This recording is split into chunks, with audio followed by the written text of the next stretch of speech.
So compassion has been part of my thinking and learning since I was 21 and did my first Vipassana meditation course.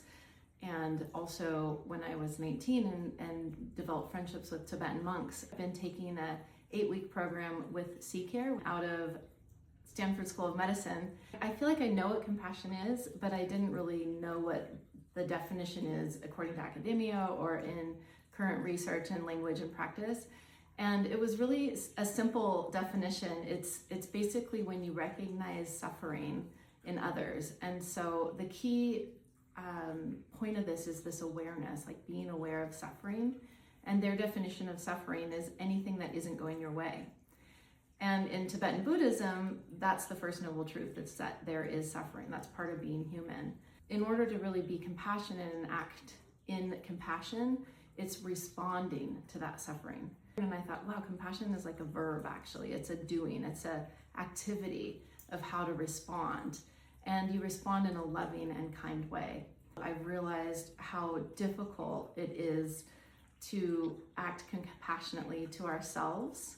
And that's been 2 of the 4 classes so far is self-compassion.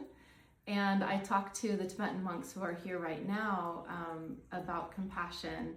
And Punso told me the most important place to start with compassion is with yourself. Because if you don't understand it and experience it firsthand, you don't know how to give it to others. To be compassionate to ourselves, to recognize that it could be silly, that something little and like not going the way you want. And how do we be kind and loving towards ourselves when things feel hard?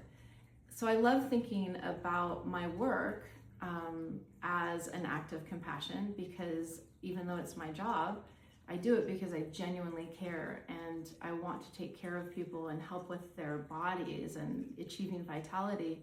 You're practicing an act of compassion by coming in and taking care of yourself. And it's not selfish, and it's not self-focused, and it's not a waste of money. It's actually practicing what we need in the world, but starting with yourself, which is really the only person you have any control over.